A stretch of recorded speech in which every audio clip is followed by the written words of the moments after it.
See, for a human being to live, you need clean water, drinkable water, you need breathable air, nourishing food. Being human beings, we need clothes and we need shelter. The building that you build is from the soil. The body that you carry is soil. The food that you eat is soil. Clothes that you wear have always come, either cotton, silk, this, that, whatever, linen, this, that, everything, even the synthetic, comes from the soil. There is nothing here in our life that we have taken from the sky and doing it. Everything has come from the soil. So right now the soil is moving in this direction, that we are talking about a soil extinction for the first time in the history of humanity, because for the first time, human civilizations have spread on a scale which has never been, it's unprecedented, never been this level of development at any time. So this time when it has happened in the past, it has happened to the Mayans, it's happened to the Mesopotamian civilization, it's happened to Rome as a city, over-farming led to downfalls, but it was very localized areas of geography. This is the first time that it could be on a global scale, and it's an unimaginable disaster.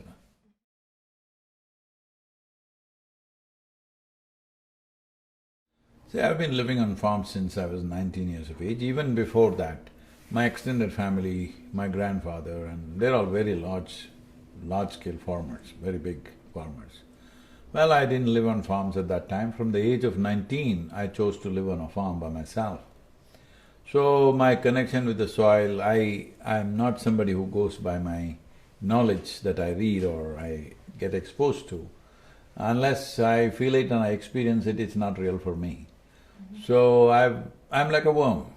I'm not a scientist, I'm not an environmentalist, I'm like a worm. Because I've crawled through this earth for 6.5 decades, I know how everything affects me as a life. People ask, how do you know, but we also lived on this planet. This is the thing with them, they are not living on the planet, they're living in their head. Their thoughts and emotions have become more important than the very cosmos in which they exist. Because I have nothing in my head, I live on this planet, so I feel everything that happens to the land. When is that one moment?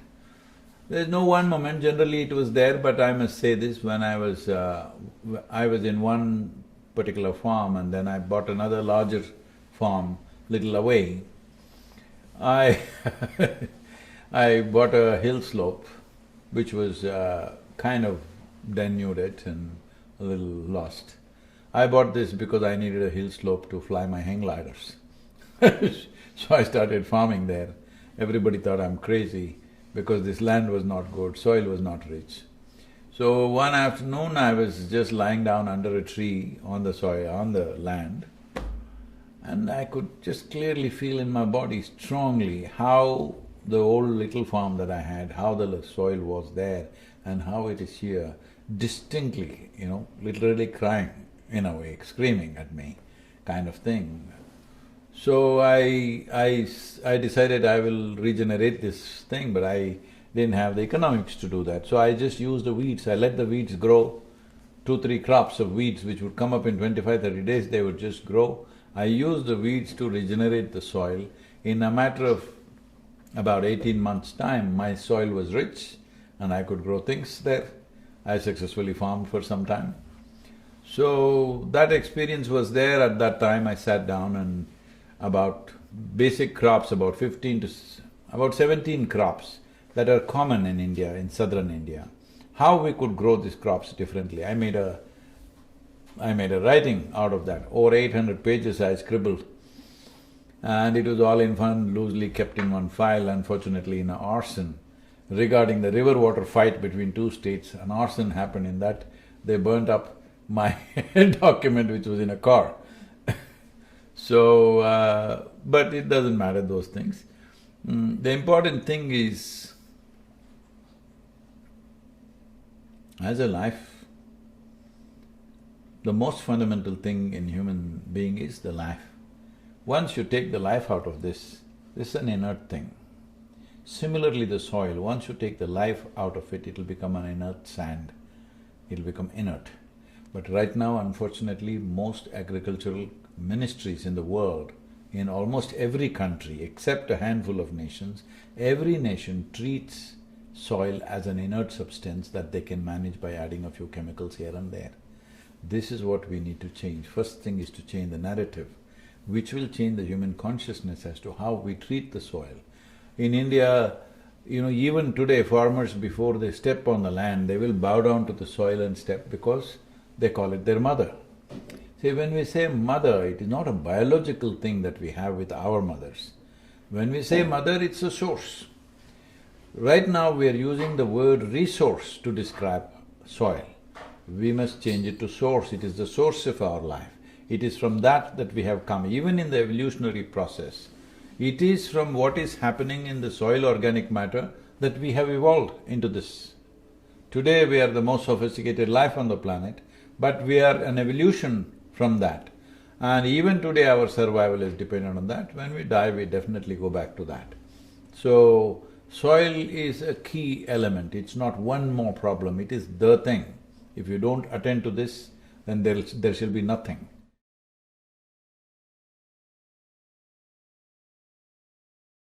I'm talking about only agricultural lands because people like to talk about wetlands, forest lands and oceans and things, all of them are important.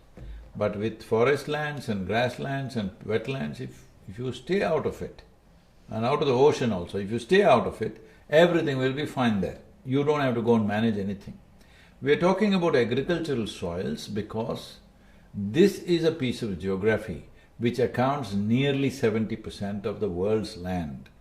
This is a piece of geography which is tended to by human hands on a daily basis. Men and women are every day tending to the land, and this is in such a bad place. If at all if you want to turn around something quickly, where human beings are tending to is the easiest place to turn around, isn't it?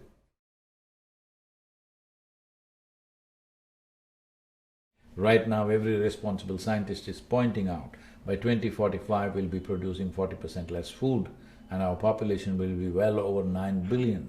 That's not a world you want to live in. All I have to do is maybe die 10 years early and my life is done. But you, young people will have to live, and the young children who are there. And right now UNFAO says we are consuming the food that belongs to the unborn child. This hurts me in my heart. How is it that we can consume the food that belongs to the unborn child? When we say an unborn child, the most defenseless life on the planet is the unborn child, isn't it? How do we eat up that creature, that life's food and feel great about it? I don't know. It feels like crime against humanity for me.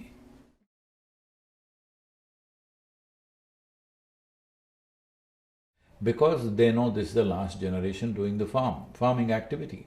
In India, we've done some kind of a survey. Right now, 63% is in farming. Not even 2% of the farmers want their children to go into farming. Similar kind of numbers are there in a whole lot of nations.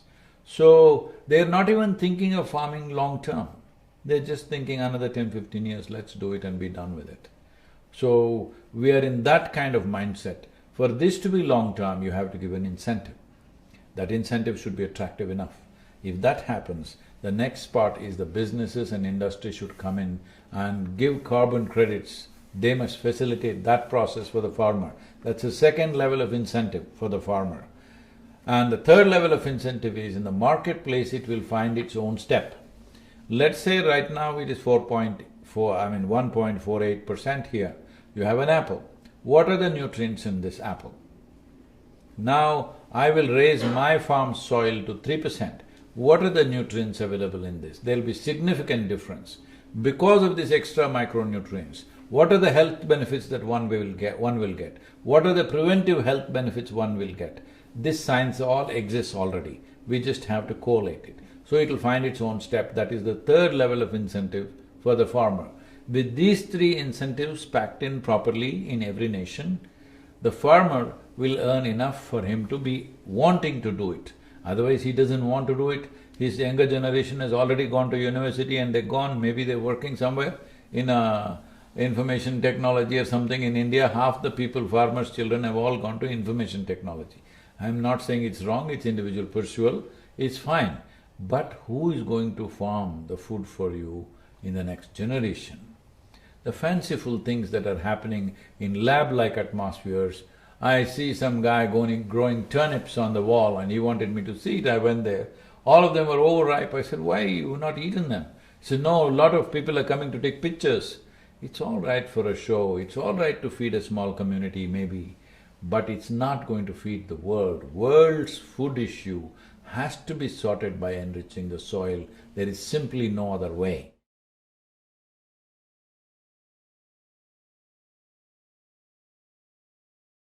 Two billion people are water stressed in the world. That means their way daily potable water is a challenge. They're saying by 2032, it will be 3.5 billion people. What is the reason for this? There are many reasons. But one thing we need to understand is, the water that was here 1,000 years ago is still here. It may not be where you need it, but it is still in the atmosphere, it's not gone to Mars or Moon, all right? It's not gone anywhere, it's here. It is here within this atmospheric bubble or on the planet somewhere, but you are not getting it because it's not where you need it. People are not getting it because where they need it. So, one place where it should be is soil. Soil is capable of holding 8 times, that is 800% more water than all the rivers on the planet put together. But right now, that capacity has gone down significantly due to lack of organic content and microbial activity. If you enhance the organic content, in agriculture we can measure it, this is something that we have manifested and documented well. If you raise the organic content to 8 to 10%, the irrigation requirement for that land will come down to 30% of what you're using right now. That is, if you're using 100 liters, it'll come down to 30 liters. Today, I am not very conscious of all the statistics across the world, but in the world, I believe 67% of the fresh water that we use is going towards agriculture. In India, 84% of the groundwater is going towards agriculture. If it comes down, if you bring it down to 30%, where is the water stress? We will have enough water for everybody and it will be in the right place where it should be. It should be neither flooding, nor it should be everything in the ocean. It must be in the soil. But soil is capable of holding water only when it's organically rich. As organic content keeps going away from the soil year on year, what is happening is soil is slowly becoming sand. This is what is desertification. Here we are at UNCCD, a convention to combat desertification. This is what desertification is. If you remove all the organic content from the soil, it becomes sand. If you add organic content to sand, it will become soil over a period of time.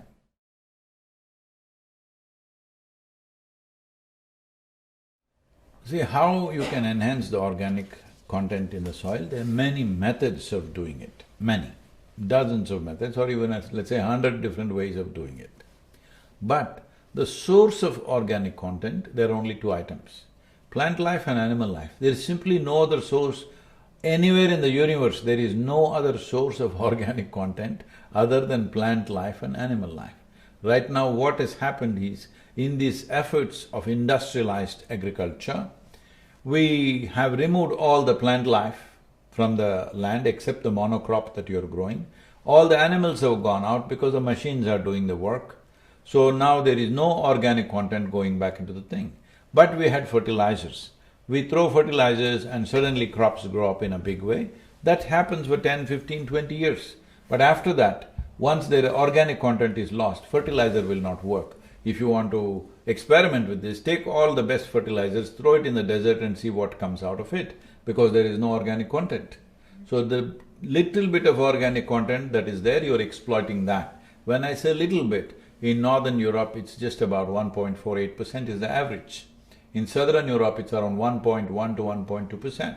In Africa it is 0.3%. In India it's 0.68%. In United States about 1.25 to 1.3%. So literally across the world, we are not even achieving the minimum of 3%. 3% organic content is not the ideal. It is starvation diet for the microbes, just to keep them alive for future generations. It needs to enhance itself. As I said, at least 8 to 10% if it happens, irrigation requirements will come down. Just look at the amount of water, power, time, energy we are spending in irrigating the lands simply because they are not able to hold water. If you go into any forested area here in Bonn, if there is a forest close by, you go, you don't need any implement, with your finger if you dig like this, within 3 inches you will see, even if there's been no rain for over 2 months, it'll be always moist. That's how land should be.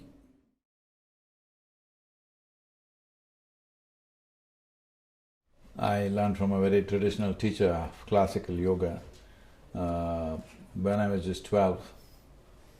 Rest of the yoga has happened from me, from internally, not by learning from outside. It's just that people are always thinking yoga means a certain amount of physical thing to do. Well, the physical aspect is just understanding the geometry of your existence. If you align your geometry with the cosmic geometry, in some way you're one with it, the same geometry. So that aspect is there, but the word yoga essentially means union. When I was 25 years of age, I discovered one day, if I simply sit here without messing with my mind, every cell in my body bursts into ecstatic states, literally dripping ecstasy and blissfulness. So I experimented this for a few weeks and then I realized this is it, this is the way to do it, I knew how to do that. So then I sat down and made a plan that at that time the population was 5.6 billion people. So I made a plan, in 2.5 years' time, I will make the whole world blissful. Here I am 40 years later, now I have brought down my objective to half the population.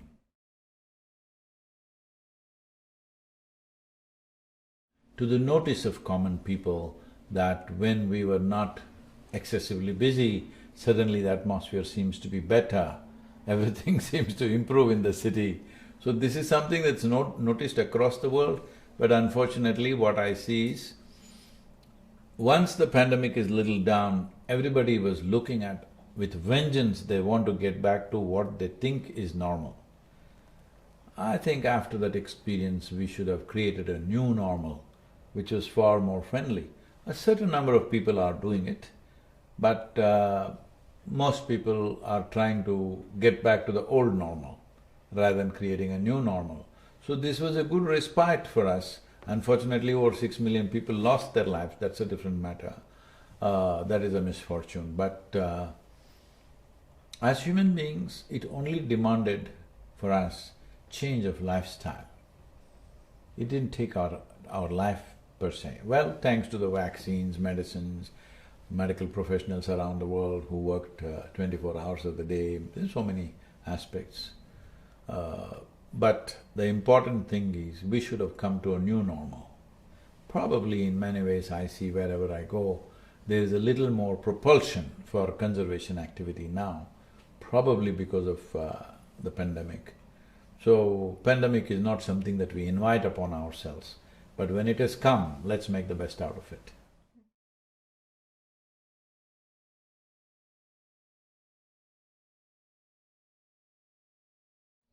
Individual well-being is a very illusory thing. It only works on the surface. In this world, all life is deeply enmeshed.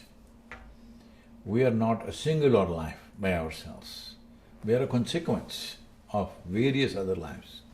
As you sit here, 60% of your body itself is microbes. All of them should do well. If they are not doing well, you will not do well. So this idea of individual life has to go. We are a life as a phenomena.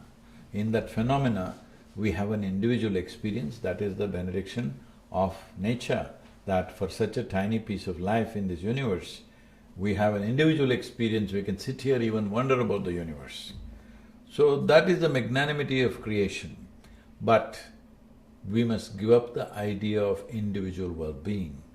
You must feel life in a much larger way than the boundaries of your body. Only then real conservation will happen. This is why I am out like a madman riding a motorcycle 30,000 kilometers at this stage in my life.